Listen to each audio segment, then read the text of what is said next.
Good morning. So a bunch of you guys have asked me about my airbrush system, what I use, where I got it, and today I'm going to be focusing on that. I use the Belletto Studios airbrush system. I bought this on their website about 6 months back. I actually had a coupon code from Jordan Liberty. He's a makeup artist, if you don't know, on YouTube, and I love this system. It is fabulous. It is a water-based system, which means that it feels very lightweight on the skin, and that is my preference opposed to a silicone. And it also wears really well and lasts for a really long time. So great for events, photography, you know, all the things that we typically would want to look absolutely flawless in. I bought mine for, I want to say, about $300. I can't tell you exactly. I know that they have some wonderful specials and they usually have like a half off or really good deals at any given point. So check out different coupon codes, check out their website. I'll link it all in the description bar so that you have some information to go from. But I got a set with a whole bunch of foundations and some blush, some bronzer, primer, some luster drops, and I was sort of custom built what foundation colors I wanted for that so that I could have a good range.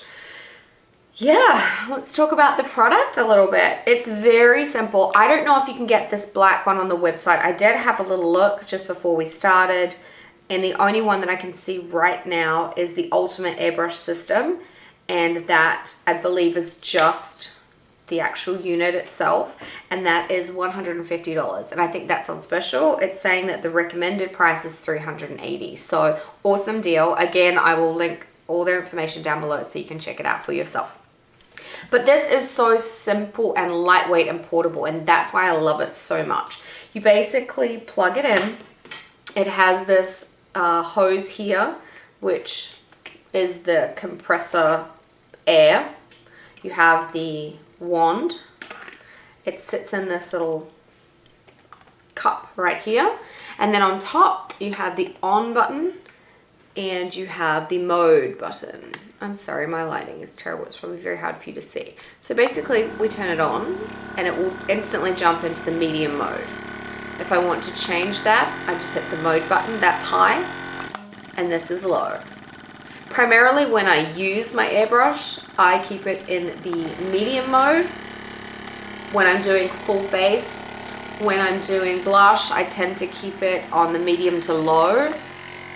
I don't really use high unless I'm cleaning in general, because I feel like it gives you more control of your product to use it on one of the lower speeds. So think of that in terms of how much detail and how tricky an area is to work on, and then you would want to perhaps move into a lower speed.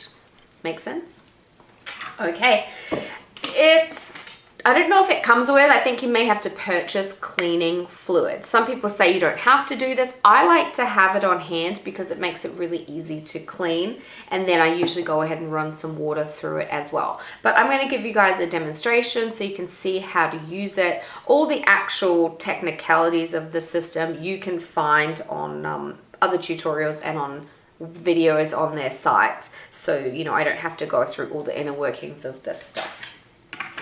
Okay, let's get started. Okay, I custom mix my foundations.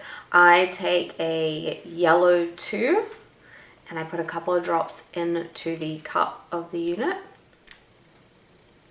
When I say a couple, I might put 4. On average, you probably use 6 to 8 drops per face, depending on what kind of coverage you want. So I like to put about 8 drops in, and then I'm taking the shade Pink 1, which is called Porcelain, and I'm going to put the same amount of drops of that one in. Now, to blend the two together, you want to turn the unit on. Keep it on medium or low is fine, and you want to block the compressor at the top, and you want to pull the compressor, it's not the compressor, you want to block the air hole, and you want to pull the lever back so that your product begins to bubble. If you can see that there. Let me zoom in for you. And this basically is just helping to mix those two products together. Alright, from here we're going to actually do the airbrushing. Typically I would use the primer that come with it and put that all over my face first. I have not done that. I don't know why, I just forgot. So for the sake of the demonstration, I'm going to leave that out. To use the product, we want to hold it about 10, well, I would say about 6 inches away from my face. That to me is the ideal starting point to get a nice base for where I want to go. And if I want to come in closer or intensify an area, then I will do so. Remember, the closer you are, the more coverage you will be getting. So you want to gently pull the lever backwards and start moving in circular motions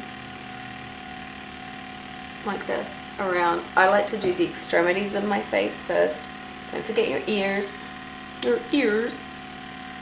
And just go around a good couple of times. And then I start working my way in.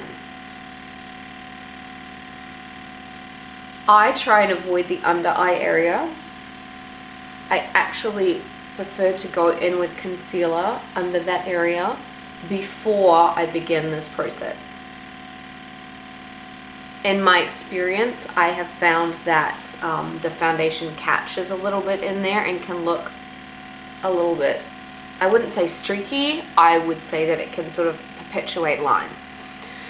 Okay, so I've given my face one really good coat and it looks good, but I want to build that coverage a little and cover, you know, any pimples or areas that I think need more coverage. So I'm going to head in a little closer. I'm keeping it on the medium speed. And I'm just going to stay in that area for a little bit longer. Now my nose, again a little closer. And be sure and get underneath. Just don't breathe in directly at that moment. I like to keep going until the foundation actually wears out and just make sure that I have even coverage. And the last of it, I will work down my neck. But personally, I don't like putting foundation down my neck. I try and match up really well so that I don't have to.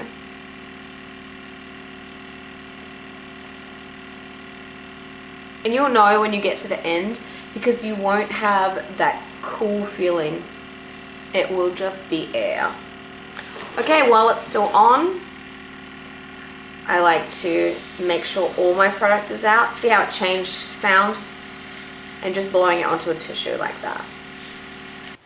Okay, I'm taking my bronzer. This is called Highlight number 3, and it is Sun Goddess. This is a beautiful bronze color, and you don't have to clean in between each different product that you use. I'm only going to put about 2 drops of this in. If I can get it out. This is the one thing I have to say about these little bottles, is they don't make it very easy sometimes. I don't know whether they get clogged or what, but it can be a little tricky actually getting the product out. I'm gonna have to figure out what to do about that. What I want to do here is just to make sure that I'm getting the actual highlight and not any residual foundation. I'm going to turn it back on and just run it through like that really quickly so that I can see that I'm actually at the bronzer. And here I'm going to keep it on medium, but I'm moving a little bit further back from my face, and I want to concentrate on the outside areas where the sun would naturally hit my face and give me a little bit of highlight and, you know, a subtle contour all at the same time. So again, circular motions. I like to come a little bit down my cheekbones and slightly around the edge of my jaw. Now this highlight slash bronzer can be a little bit intense, so I like to work very lightly at a greater distance.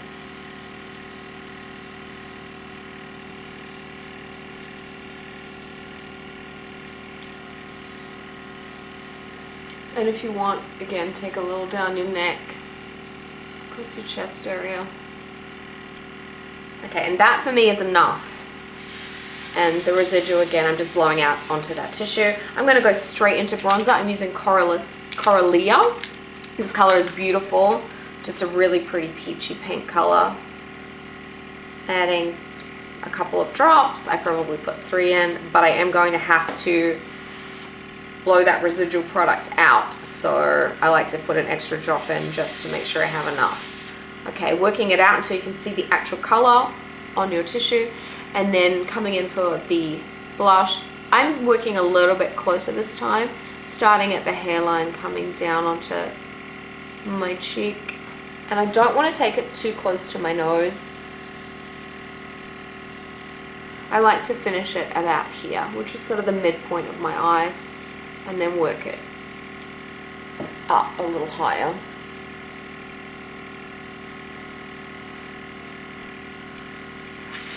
And then blow out the residual product. And from here you can jump straight into your cleaner, put a few drops in the cup. It can be a little messy, so make sure you have tissues handy. And at this point I'm going to block up that nozzle again and back pedal. That's what I'm going to call it, back pedal. And this is going to bubble up and help that product really get around that cup. Now I just want to blow that out into a tissue. And continue to do so until all the product is out of the cup, and then I can run some water through that as well. What I also like to do is take my tissue when that gets really wet with that cleaner and push it into that nozzle, because that's going to help to clean around the actual needle point. This can get a little bit gunky in here. So take a Q-tip as well, soaked in product, that helps, and just press that on the end while you're cleaning. Alrighty guys, that is how I use my airbrush. It is super simple, very fast, effective, and wears fantastically. Okay, so as you can see, my skin is radiant looking. It has done a great job of coverage. It's still probably medium coverage. You can build it up so that it is more full coverage, but I like it this way. It feels fantastic. I feel like I'm wearing nothing. Once it's set, it really isn't going to move, and it just gives such a pretty, natural, but flawless look to the skin, which is, you know, essentially why we use airbrushing. We want it to feel good, we want it to look amazing, and we want it to look like it's our skin, just better. So I really love this product. I think that if you're in the market for an airbrush system, you need to go and check them out. As I said, everything will be linked below. Guys, have a fantastic day, and thank you so much for watching. Bye.